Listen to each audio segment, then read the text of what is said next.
السلام عليكم ورحمة الله وبركاته. ازيكم يا اخواتي؟ عاملين ايه؟ معاكم محمد عاطف في اول حلقة من حلقات برنامج خليك حريف. خليك حريف هنناقش كل الاخبار اللي بتخص الكورة في مصر وفي اوروبا، والاخبار اللي في مصر خصوصا للنادي الاهلي لان انا اهلاوي بصراحة. حاليا مفيش حد بيتكلم في الشارع المصري الكروي غير على مباراة بكرة ان شاء الله، مباراة منتخب مصر مع منتخب غينيا بيساو.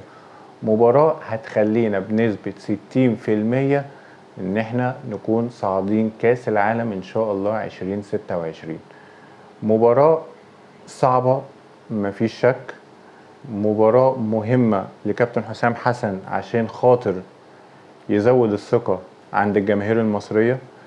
مباراة بالنسبة لمنتخب غينيا بيساو هي برضو مباراة مهمة جدا. فرق بينك وبين منتخب غينيا بيساو 5 نقط، انت عندك 9 نقط وهم عندهم 4 نقط. يهمهم ان هم يكسبوا بكرة عشان يقربوا الفارق شوية مع منتخبنا. منتخب غينيا بيساو يمكن ظروفه مشابهة شوية للمنتخب المصري من حيث المدير الفني. هم لسه معينين مدير فني برتغالي اسمه لويس بومارتي. لويس بومارتي ده كان شغال مساعد المدير الفني لنادي فولهام وهو ماركو سيلفا، مدرب جاي اول مرة في افريقيا. يهمه ان هو يعمل اداء قوي جدا جدا جدا، وخصوصا ان هي اول مباراة ليه على ارضه وسط جمهوره. اقل حاجة لو ما كسبش ما يخسرش. هنلاقي مباراة قوية جدا بين المنتخبين. بتمنى من ربنا ان كابتن حسام حسن يلعب بنفس التشكيلة اللي هو لعب بيها مباراة بوركينا فاسو، بس وحط تحت كلمة بس دي 100 خط، ما يلعبش بنفس طريقة الشوط التاني. بتمنى من ربنا ان هو يقدر يتدارك اخطائه اللي حصلت منه في يوم الخميس قدام بوركينا فاسو. احنا شفنا احلى شوط للمنتخب المصري من سنين كتير قوي، من ساعة كابتن حسن شحاتة. قدرنا نكسب 2-1، بس كنا نقدر نكسب اكتر لو كنا ركزنا، لو كنا صنعنا فرص اكتر. انت الشوط الاول جايب اول هدفين في اول 7 دقايق. منتخب بوركينا فاسو الشوط الاول حرفيا ما كانش شايف، ما كانش عارف في ايه، في حاجة غلط ايه هي هو مش عارفها. كنت تقدر بلغة الكرة ان انت تدوس عليه في الثالث والرابع، لكن انت ما عملتش كده. انت اكتفيت ب2-0. دخلت الشوط الثاني منتخب بوركينا فاسو قدر ان هو يدي تغييرات ايجابية، قدر من خلالها ان هو يحرز هدف. بقت النتيجة 2-1. الماتش اتعقرب، خطفوا منك نص الملعب. كابتن حسام حسن ما تداركش الكلام ده غير متأخر، غير حوالي على الدقيقة 65 لما نزل كابتن أكرم توفيق. وبعد كده بدأ المخزون البدني للعيبة عندك في منتخب مصر ان هو يقل، وهو ثابت على موقفه. وفي المقابل منتخب بوركينا فاسو عمال ينزل في تغييرات، واحنا عارفين ان الكرة الافريقية عموما يعني بتتسم بالقوة والسرعة. فلا قدر الله كان ممكن الماتش يهرب منك، بس الحمد لله ده ما حصلش. يمكن يعني انا بتمنى ان كابتن حسام حسن بكرة يلعب بنفس الخطة اللي هو لعب بيها، بس مش بنفس الاداء طبعا، يبقى اداء احسن. لو قدرت ان انت تجيب هدف والتاني والتالت تخلص بيه، انت زي ما انا قلت في بداية الفيديو، على الورق انت اقوى بكتير جدا. انت اقوى بكتير من اي منتخب معاك في المجموعة، لان انت لو بصيت على المجموعة هتلاقي معاك اقواهم هو منتخب بوركينا فاسو. يمكن الناس كلها كانت ممكن تكون مقلقة شوية، لكن الكلام ده ما حصلش.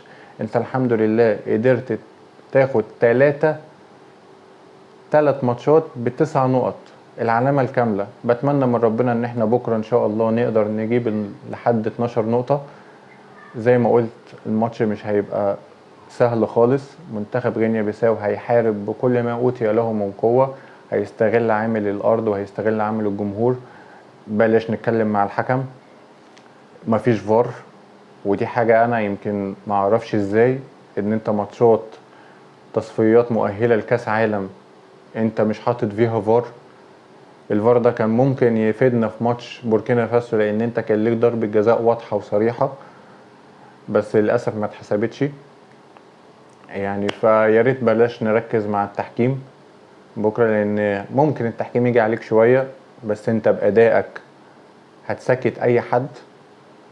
بكره ان شاء الله يعني يمكن متوقع ان هتبقى نفس الخطة باستثناء ان هو هيلعب بباك شمال، وده لازم بكرة لان منتخب غينيا بيساو عندها مهاجم يمين بيلعب على الجبهة اليمين مهم جدا اسمه ماما بالدي. ماما بالدي ده بيلعب في ليون الفرنسي، يمكن من الأعمدة الأساسية كمان. هو لاعب احنا يمكن كلنا عارفينه، بيلعب في فاركو اسمه جيرفيسون انكادا وده مدافع. وفي لعيب برضو اسمه فاني كاندي وده بيلعب في ميدز الفرنسي. يمكن دول يمكن من أهم الثلاث لعيبة اللي هو يعني هيعتمد عليهم بشكل أساسي بكرة. يمكن لويس بومارتي المدير الفني الجديد لمنتخب غينيا بيساو ما استدعاش ولا لاعب محلي، استدعى القايمة كلها من أوروبا. ودي حاجة لو تدل على شيء فهي تدل على انه ناوي او بيفكر بكل جدية ان هو يكسب بكرة. زي ما قلنا في بداية الفيديو ان المكسب بالنسبة له هو 4 نقط. لو لا قدر الله وبعد الشر طبعا لو كسب بكرة هيبقى 7 نقط، هيبقى فارق بينه وبين منتخب مصر نقطتين، فهيبقى في كلام. ساعتها هنشوف الجولة الجاية، وانا يمكن دي حاجة انا مش حاببها. انا حابب ان احنا ان شاء الله نكسب بكرة، يعني ننهي فترة التوقف الدولي ان احنا عندنا 12 نقطة.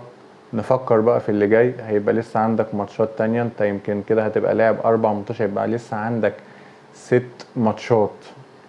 ال6 ماتشات دول ككورة انت تكسب وتكسب بسهولة كمان، لان انت هيبقى الماتشات اللي بره هيبقى عن معاك جيبوتي بره، ودي جيبوتي احنا كسبناه هنا 6-0، ومعاك اثيوبيا ومعاك بوركينا فاسو. بتمنى ان احنا يعني نكسب ال3 ماتشات او نكسب الماتشات كلها، نبقى معانا العلامة الكاملة ونروح ان شاء الله كاس عالم واحنا مستريحين.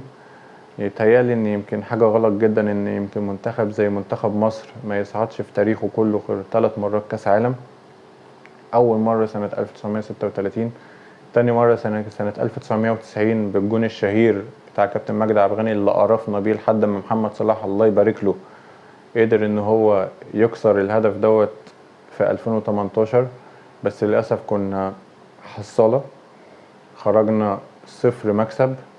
بتمنى من ربنا ان احنا يعني الفترة الجاية يبقى فيها تقدم، وبتمنى في نهاية الفيديو ان احنا نبقى نكون ضيوف خفاف عليكم يعني.